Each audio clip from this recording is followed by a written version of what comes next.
ഏത് വിദ്യാർത്ഥിയോട് ഏത് പാതിരാത്രിയിലും നമ്മൾ വിളിച്ചുണർത്തി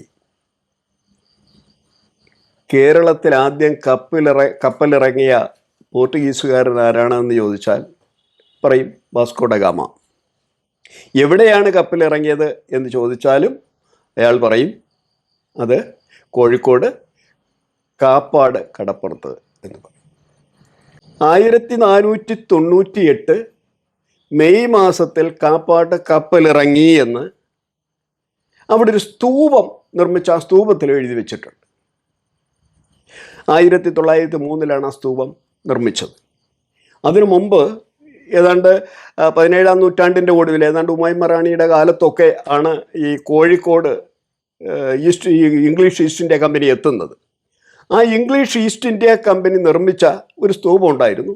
ആ സ്തൂപം 1800 കാലഘട്ടത്തിലൊരു പ്രളയത്തിൽ കടലെടുത്തു പോയി. അതിനുശേഷം ഈസ്റ്റ് ഇന്ത്യ കമ്പനി നിർമ്മിച്ചതാണ് ഈ സ്തൂപം. ഈ സ്തൂപത്തിലാണ് 1498 ഗാമ കാപ്പാട് കടപ്പുറത്ത് കപ്പലിറങ്ങി എന്ന് അടയാളപ്പെടുത്തിയിട്ടുള്ളത്. പക്ഷേ നമുക്ക് കിട്ടുന്ന രേഖകളിൽ ഗാമ കാപ്പാട്ടല്ല കപ്പലിറങ്ങിയത് എന്നാണ് ഔദ്യോഗിക രേഖകൾ നമ്മെ ബോധ്യപ്പെടുത്തുന്നത്.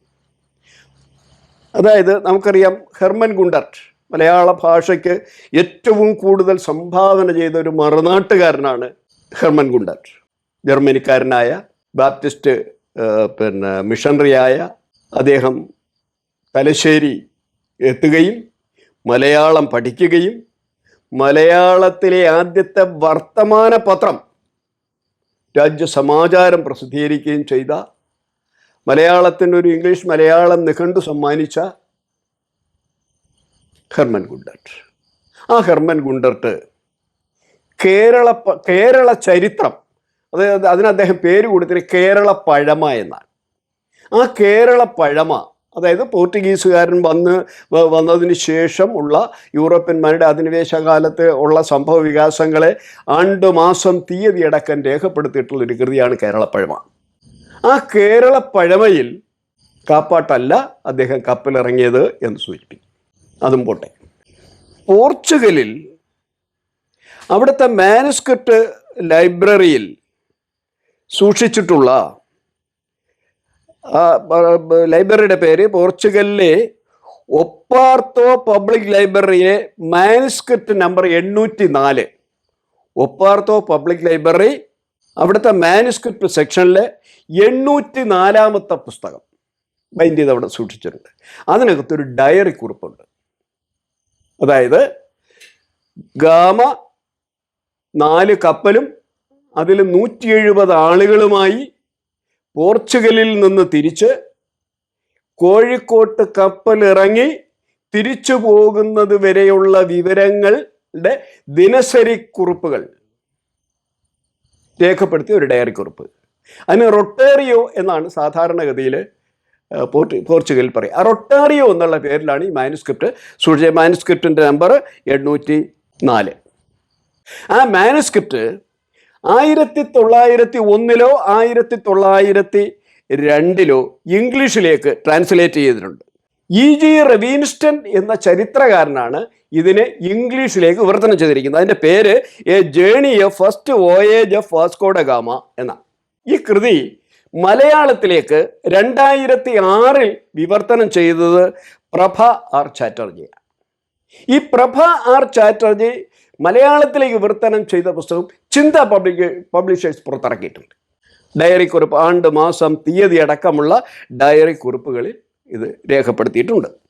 അപ്പോൾ ഇതൊക്കെ വെച്ചുകൊണ്ട് നമുക്ക് വാസ്കോ ഡ ഗാമ കപ്പലിറങ്ങിയത് കാപ്പാട്ടല്ല എന്നീ 2 കൃതികളിലും, അതായത് വാസ്കോ ഡ ഗാമയോടൊപ്പം യാത്ര ചെയ്യുകയും എന്നിട്ട് വാസ്കോ ഡ ഗാമയുടെ ദൈനംദിന കാര്യങ്ങൾ, അന്ന് ഓരോ യാത്രയിലും എന്തൊക്കെ സംഭവിച്ചു എന്ന് രേഖപ്പെടുത്തുള്ള ദിനസരി കുറിപ്പിലും കാപ്പാട്ടല്ല ഗാമ കപ്പലിറങ്ങിയത് എന്ന് രേഖപ്പെടുത്തിയിട്ടുണ്ട്. ഇതിൽ നമുക്ക് ആദ്യം ഗുണ്ടർട്ടിൻ്റെ കേരളപ്പഴമ പരിശോധിക്കാം. അത് എഴുതിയത് 1868-ലാണ്. മംഗലാപുരം പ്രസ്സിലാണിത് അച്ചടിച്ചത്. അതിൻ്റെ വിവരമാണ് ഇനി പറയുന്നത്. കൊല്ലവർഷം 673 ഇടവം 9-ാം തീയതി, അതായത് 1498 മെയ് മാസം 20-ാം തീയതി ഞായറാഴ്ച തെക്കോട്ട് മീൻ പിടിക്കാൻ പോയ മുക്കുവർ 4 കപ്പലുകളെ കണ്ടു. അവിടെ കണ്ട ഈ മുക്കുവരുമായി ഈ കപ്പലിലെ യാത്രക്കാർ സംസാരിക്കുകയും അതിനോടൊപ്പം 2 ആളുകളെ പറഞ്ഞു വിടുകയും ചെയ്തു. അതിൽ 2 ആളുകളിൽ ഒന്ന് കപ്പലിലുണ്ടായിരുന്ന ഒരു അടിമയും രണ്ടാമത്തേത് ഗുജറാത്തിൽ നിന്ന് അവരോടൊപ്പം കൂടിയ മാലുമി എന്ന് പറയുന്ന ഒരാളും. അപ്പൊ ഈ മാലുമി എന്ന് പറയുന്ന ആളെയും ഈ അടിമയെയും ഈ മുക്കുവരോടൊപ്പം കടലിലേക്ക് പറഞ്ഞയക്കുന്നു. എവിടെ? കാപ്പാട്ട്. കാപ്പാട്ട് പുറംകടലിൽ നങ്കൂരമിട്ടതിന് ശേഷം ഈ കപ്പലിൽ നിന്നും മാലുമിയെയും ഒരു അടിമയെയും മീൻ പിടിക്കാൻ പോയ മുക്കുവരോടൊപ്പം കരയിലേക്ക് വള്ളത്തിൽ പറഞ്ഞയക്കുന്നു. ഇവർ കരയിലെത്തി ഒരു തുലുക്കനുമായി സംസാരിച്ചു. തുലുക്കൻ എന്ന് പറയുന്നത് ഒരു അറബി തന്നെ ആയിരിക്കണം. അദ്ദേഹം ഗൾഫിൽ നിന്ന് വന്ന ആളായതുകൊണ്ട് അദ്ദേഹത്തിന് കുറച്ച് ഇംഗ്ലീഷും അല്പം പോർച്ചുഗീസും അറിയാം. അങ്ങനെ അവരുമായി ഈ അടിമയും ഈ മാലുമിയും ഒക്കെ സംസാരിക്കുകയും അവർക്ക് തേൻ കൊടുത്ത് സൽക്കരിക്കുകയും ചെയ്തു എന്ന് അതിൽ പറയുന്നുണ്ട്. അവയെയും കരയ്ക്കയച്ചു. പോർച്ചുഗീസ് അറിയാവുന്ന ഒരു തുലുക്കൻ എതിരേറ്റു. അപ്പവും തേനും കൊടുത്ത് സൽക്കരിച്ചു. മാനവിക്രമൻ സാമൂതിരിയെ അറിയിച്ചു. അന്ന് സാമൂതിരി, അതായത് കോഴിക്കോട് ഭരിക്കുന്ന മാനവിക്രമൻ എന്ന സാമൂതിരിപ്പാടിനെ അറിയിച്ചു. അന്ന് സാമൂതിരി കോഴിക്കോട്ടില്ല. സാമൂതിരിയുടെ രാജ്യത്തിന് 2 തലസ്ഥാനമാണ്. ഭരണ തലസ്ഥാനം കോഴിക്കോടും അതിൻ്റെ കച്ചവട തലസ്ഥാനം എന്ന് പറയുന്നത് പൊന്നാനിയുമാണ്. അതായത് നമ്മുടെ ബോംബെയും ഡൽഹിയും പോലെ. ഡൽഹി ഭരണ സംസ്ഥാനമാണെങ്കിലും ഇന്നും ഏറ്റവും വലിയ കച്ചവട സമ്പത്തിൻ്റെ തലസ്ഥാനം എന്ന് പറയുന്നത് ഇന്നും ബോംബെ ആണല്ലോ. അതുപോലെ ബോംബെയും ഡൽഹിയും പോലെ കോഴിക്കോടും പൊന്നാനിയുമായിരുന്നു സാമൂതിരിയുടെ ഭരണ തലസ്ഥാനവും കച്ചവട തലസ്ഥാനവും. ഈ 1498 മെയ് 20-ാം തീയതി ഗാമ കപ്പലിറങ്ങുമ്പോൾ, ഗാമയുടെ കപ്പൽ അടുക്കുമ്പോൾ ഈ മാനവിക്രമൻ എന്ന സാമൂതിരി പൊന്നാനിയിലായിരുന്നു. അദ്ദേഹത്തെ വിവരം അറിയിച്ചു എന്നാണ് ഈ പറയുന്നത്. കൊടുത്തു. മാനവിക്രമൻ സാമൂതിരി പൊന്നാനിയിൽ ആയതിനാൽ അദ്ദേഹം മഴക്കാലത്തിന് മുമ്പിൽ കപ്പൽ പന്തലായനി കൊല്ലത്ത് ആക്കണം എന്ന് പറഞ്ഞു. അപ്പൊ രാജാവ് പറഞ്ഞത്, മാനവിക്രമൻ സാമൂതിരി വിവരം അറിഞ്ഞുടനെ പറഞ്ഞയക്കുന്ന ഇതാണ്: മഴക്കാലത്തിനു മുമ്പ്, മഴ ശക്തിയാകുന്നതിന് മുമ്പ്. കാരണം മെയ് 20-ആണ്. ജൂൺ 1-ാം തീയതി ആകുമ്പോൾ മഴ തുടങ്ങും, ഇടവപ്പാതി തുടങ്ങും. അപ്പൊ മെയ് 20-നാണ് കാപ്പാട്ട് പുറംകടലിൽ കിടക്കുന്നത്. അതുകൊണ്ട് അദ്ദേഹം പറയുന്നു, മഴ തുടങ്ങുന്നതിന് മുമ്പ് എന്ന് പറഞ്ഞാൽ നമുക്കൊരു 10 ദിവസം കഴിയുമ്പോൾ മഴ തുടങ്ങും. അതിനു മുമ്പ് എവിടെ പോകണം? പന്തലായനി കൊല്ലത്ത് പോകണം. അവിടെ ചെന്ന് നങ്കൂരമിടണം എന്നാണ് ആര് പറയുന്നത്? നമ്മുടെ മാനവിക്രമൻ സാമൂതിരി ആക്കണം എന്നും കോഴിക്കോട്ട് വെച്ച് തമ്മിൽ കാണാം. കാരണം നിങ്ങൾ പന്തലായനി കൊല്ലത്തി എന്ന് നങ്കൂരമിടുമ്പോൾ ഞാൻ കോഴിക്കോട്ടെത്തും, അവിടെ വെച്ച് നമുക്ക് തമ്മിൽ കാണാം എന്ന് പറയുക എന്നാണ് ആര്? നമ്മുടെ സാമൂതിരി പാട് കുറിച്ച് ഹെർമൻ ഗുണ്ടർട്ട് കേരള പഴമയിലെ 1-ാം അധ്യായത്തിൽ രേഖപ്പെടുത്തി കാണുന്നത്. ഇനി നമ്മൾ കാണേണ്ടത് കോഴിക്കോട്ട് 31-ാം തീയതി നങ്കൂരമിടുന്നു എന്ന് പറഞ്ഞാൽ ഈ കാപ്പാട് പുറംകടലിൽ നിന്ന് 11 ദിവസത്തിന് ശേഷം ഈ പന്തലായനി കൊല്ലത്ത് നങ്കൂരമിടുന്നു. പന്തലായനി കൊല്ലം ഒരു തുറമുഖമാണ്, കാപ്പാട് ഒരു തുറമുഖമല്ല, അതൊരു ബീച്ച് മാത്രമാണ് എന്നർത്ഥം. ഇന്നും നമുക്ക് കാപ്പാട് ചെന്നാൽ പാറക്കെട്ടുകൾ, നമ്മളെ കോവളം പോലെ പാറക്കെട്ടുകൾ നിറഞ്ഞ മനോഹരമായ തിരകൾ കുറഞ്ഞ വളരെ ആഴം കുറഞ്ഞ കടൽ തീരമാണ് കാപ്പാട് എന്ന് നമുക്ക് ഇന്നും മനസ്സിലായി. ഇന്നൊരു വലിയ ശക്തമായൊരു ടൂറിസ്റ്റ് കേന്ദ്രം കൂടിയാണ്. എന്നാൽ പന്തലായനി അതല്ല. പന്തലായനി കൊല്ലം എന്ന് പറയുന്നത് വീണ്ടും കാപ്പാട്ട് നിന്നും 13 കിലോമീറ്റർ വടക്കാണ്. ഒരു തുറമുഖത്തിൻ്റെ സർവ്വലക്ഷണമുള്ള പ്രദേശമാണ്. അവിടെ മെയ് 31-ാം തീയതി 11 ദിവസങ്ങൾക്ക് ശേഷം ഗാമ നങ്കൂരമിടുന്നു. അതായത് ഇടവമാസം 17-ാം തീയതി തിങ്കൾ ആഴ്ച നങ്കൂരമിട്ടു. അവിടെ അദ്ദേഹത്തിന് സ്വീകരിക്കാൻ നമ്മുടെ മാനവിക്രമൻ സാമൂതിരി പറഞ്ഞയച്ച ആളുകൾ 200 നായന്മാർ. നായന്മാർ എന്ന് പറയുന്ന ജാതിയല്ല, നായന്മാർ എന്ന് പറഞ്ഞാൽ പട്ടാളത്തുകാർ. 200 നായന്മാർ, ഒരു കൊത്തുവാൾ. കൊത്തുവാൾ എന്ന് പറയുമ്പോൾ നമ്മൾ വിചാരിക്കും മറ്റെന്തോ വാളാണെന്ന്. കൊത്തുവാൾ എന്ന് പറഞ്ഞാൽ സിറ്റി പോലീസ് കമ്മീഷണറുടെ പദവിക്ക് പറയുന്ന പേരാണ് കൊത്തുവാൾ. തിരുവനന്തപുരത്ത് ചാലയിൽ കൊത്തുവാൾ ഉണ്ടായിരുന്നു. കൊത്തുവാൾ സ്ട്രീറ്റ് എന്ന് പറയുന്ന സ്ട്രീറ്റ് ഇന്നും ചാലയിലുണ്ട്. അതായത് എവിടെയാണോ ശക്തമായ മാർക്കറ്റ് നിലനിൽക്കുന്നത് അവിടെ പ്രശ്നങ്ങൾ ഉണ്ടാവാൻ സാധ്യതയുണ്ട്. ആ പ്രശ്നങ്ങൾ പരിഹരിക്കുന്നതിന് സിറ്റി പോലീസ് കമ്മീഷണറുടെ ഇന്നത്തെ നിലയ്ക്ക് സിറ്റി പോലീസ് കമ്മീഷണറുടെ പദവിയിലുള്ള ആളിന് പറയുന്ന പേരാണ് കൊത്തുവാൾ. ഈ കൊത്തുവാൾ എന്ന് പറയുന്ന പേര് എന്ന് പറയുന്നത് നമുക്ക് ഇറാനിയൻ നിന്ന് കിട്ടിയ ഒരു പദമാണ് കൊത്തുവാൾ. കൊത്തുവാൾ എന്ന് പറഞ്ഞാൽ പോലീസ് ഓഫീസർ എന്നാണ് അർത്ഥം. അങ്ങനെ കൊത്തുവാളിന്റെ നേതൃത്വത്തിൽ 200 നായന്മാരും 2 പല്ലക്കും കൊടുത്തയച്ചു. അപ്പൊ ഗാമയെ സ്വീകരിക്കാൻ ചൊല്ലുന്നത് 200 നായന്മാർ. എവിടെയാണ്? പന്തലായനി കൊല്ലത്ത്. പന്തലായനി കൊല്ലത്ത് കാലുകുത്തിയ, നങ്കൂരമിട്ട് അവിടെ ഇറങ്ങിയ ഗാമയെ സ്വീകരിക്കാൻ 200 നായന്മാർ, കൊത്തുവാളിന്റെ നേതൃത്വം, 2 പല്ലക്ക് അവിടെ ചെല്ലുകയാണ്. ചെന്നിട്ട് അവിടെ ഗാമയുടെ കൂടെ വന്ന 12 അനുചരന്മാർ, 12 പേര് മാത്രമേ, 170ഓളം ആളുകളുണ്ട്, 12 പേർ മാത്രമേ കരയ്ക്കിറങ്ങിയുള്ളൂ. ആ 12 പേര് ഗാമ പല്ലക്കിൽ കയറി, ബാക്കിയുള്ളവർ നടന്നു വന്നു. കൊത്തുവാൾ മറ്റൊരു പല്ലക്കിൽ. അങ്ങനെ ഒരു പല്ലക്കിൽ ഗാമയും ഒരു പല്ലക്കിൽ കൊത്തുവാളും, ബാക്കിയുള്ളവരെല്ലാം നടന്നും ഇവിടെ നിന്ന് കോഴിക്കോട്ടേക്ക് വരികയാണ്. കോഴിക്കോട്ടേക്ക് വരുമ്പോൾ കോഴിക്കോടിൻ്റെ ഭൂപ്രകൃതി കൂടി നമ്മൾ നോക്കണം. കോഴിക്കോട് എന്ന് പറയുന്നത് 2 നദികളുടെ മധ്യത്തുള്ള, മിസൗറി മിസിസിപ്പി പോലെ 2 നദികളുടെ മധ്യത്തുള്ള ഒരു പട്ടണമാണ് കോഴിക്കോട്. അതായത് വടക്ക് ഭാഗത്ത് കോരപ്പുഴയും തെക്ക് ഭാഗത്ത് കല്ലായിപ്പുഴയുമാണ്. അപ്പോൾ കല്ലായിപ്പുഴയുടെയും കോരപ്പുഴയുടെയും മധ്യത്താണ്, വടക്ക് കൂടി ഒഴുകുന്ന കോരപ്പുഴയാണ്.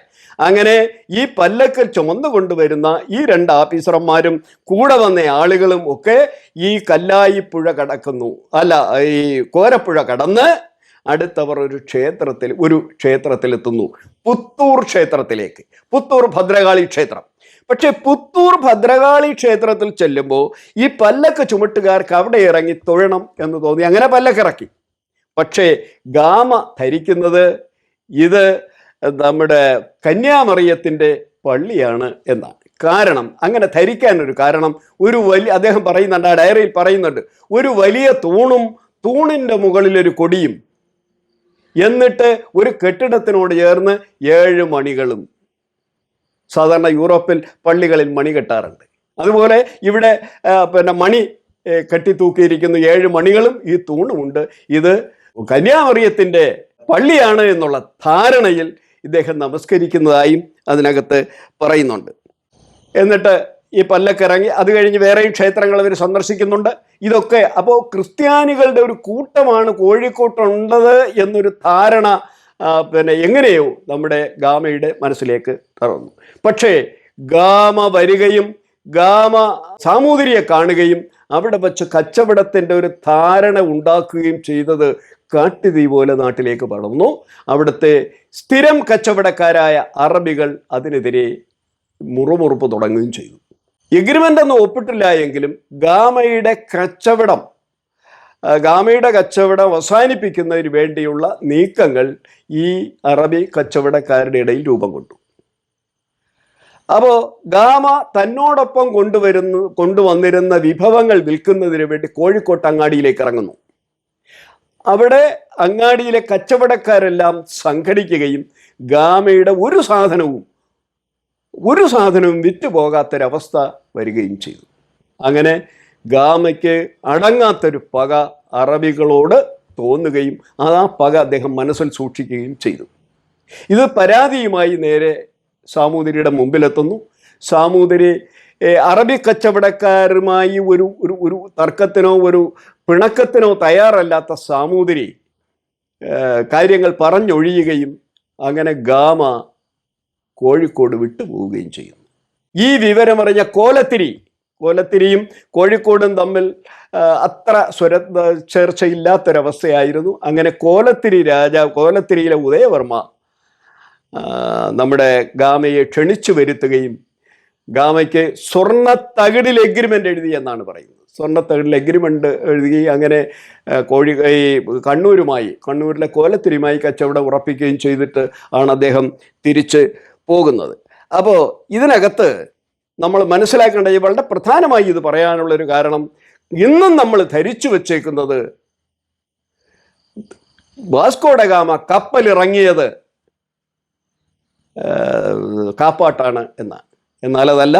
വാസ്കോ ഡ ഗാമ കപ്പലിറങ്ങിയത് മെയ് മാസം 20-ാം തീയതി അല്ല, മെയ് മാസം 31-ാം തീയതി പന്തലായിനി കൊല്ലത്താണ് അദ്ദേഹവും അദ്ദേഹത്തിനോട് വന്ന അനുചരന്മാരായ 12 പേരും കപ്പലിറങ്ങുകയും അവിടെ നിന്ന് പല്ലക്കിൽ യാത്ര ചെയ്ത് കോഴിക്കോട്ടെത്തുകയും കോഴിക്കോട്ട് സാമൂതിരിയെ കണ്ട് കച്ചവടം ഉറപ്പിക്കാതെ മടങ്ങുകയും ചെയ്തു എന്നുള്ള സത്യം പലരും എന്തുകൊണ്ടോ മറച്ചു വെച്ചിരിക്കുന്നു, അല്ലെങ്കിൽ പലരും അത്ര വിശദീകരിച്ചത് പഠിച്ചിട്ടില്ല എന്ന് തോന്നുന്നു. ഇതിനെക്കുറിച്ച് നമുക്ക് വ്യക്തമായി കിട്ടുന്ന സൂചനകൾ 3 കൃതികളിൽ നിന്നാണ്. ഒന്ന്, ഡോക്ടർ MGS നാരായണൻ എഴുതിയ കേരള ചരിത്രത്തിലെ 10 കള്ളക്കഥകൾ എന്ന് പറയുന്നിടത്ത് അദ്ദേഹം ഇത് വിശദീകരിക്കുന്നുണ്ട്. അതുപോലെ MS നമ്പൂതിരി നമ്മുടെ കേരള പഴമയ്ക്ക് വേണ്ടി ഈ എഴുതിയ അവതാരികയിൽ ഇത് വിശദീകരിക്കുന്നുണ്ട്. കേരള പഴമയിൽ തന്നെ ആദ്യത്തെ അധ്യായത്തിൽ ഗുണ്ടർഡ് ഇത് വിശദീകരിക്കുന്നുണ്ട്. അതുകൂടാതെയാണ് പോർച്ചുഗൽ ലൈബ്രറിയിൽ നിന്ന് കണ്ടെത്തിയ ദിനസരി കുറിപ്പുകൾ, അത് റൊട്രയോ എന്ന് പറയുന്ന നമ്മുടെ നാൾവഴി പുസ്തകത്തിലും ഈ വിവരം കൃത്യമായി രേഖപ്പെടുത്തിയിട്ടുണ്ട്. അപ്പോൾ അങ്ങനെ ചരിത്രത്തിലെ നിരവധി കള്ളക്കഥകളിൽ ഒരു കഥയാണ് നമ്മുടെ ഗാമ കാപ്പാട്ട് കപ്പലിറങ്ങി എന്നുള്ളത്. ഇനി അനുബന്ധമായി ഒരു കാര്യം കൂടി പറഞ്ഞുകൊണ്ട് അവസാനിപ്പിക്കാം. പന്തലായനി കൊല്ലത്ത് നിന്ന് തിരിച്ച് 1499 ലിപ്സൺ, അതായത് പോർച്ചുഗലിൻ്റെ തലസ്ഥാനമായ ലിപ്സണിലിറങ്ങിയ ഗാമയ്ക്ക് രാജകീയമായ സ്വീകരണമാണ് കൊടുത്തത്. അദ്ദേഹത്തിന് പ്രഭു പദവിയൊക്കെ കൊടുത്ത് ആദരിക്കുകയൊക്കെ ചെയ്തു. അദ്ദേഹം രണ്ടാമത് 1502 അദ്ദേഹം 20 കപ്പലുകളുമായിട്ട് കേരളത്തിൽ വരുന്നുണ്ട്. അത് കഴിഞ്ഞ് കച്ചവടമൊക്കെ ഉറപ്പിച്ചിട്ട് തിരിച്ച് കൊച്ചിയുമായിട്ടൊക്കെ കച്ചവട ബന്ധം ഉണ്ടാക്കുന്നുണ്ട്. അത് കഴിഞ്ഞ് മൂന്നാമത് വീണ്ടും അദ്ദേഹം വരുന്നുണ്ട് 1524. പക്ഷെ ആ വർഷം തന്നെ 1524 ഡിസംബർ മാസം 24-ാം തീയതി, ക്രിസ്മസിൻ്റെ തലേ ദിവസം അദ്ദേഹം കൊച്ചിയിൽ വെച്ച് അന്തരിച്ചു. അതിനുശേഷം അദ്ദേഹത്തിൻ്റെ മൃതശരീരം ഗോവയിലേക്ക് കൊണ്ടുപോയി. ഗോവയിൽ നിന്നും 1538 പോർച്ചുഗലിലേക്ക് കൊണ്ടുപോയി. അങ്ങനെ ഒരു യുഗം അവസാനിക്കുക.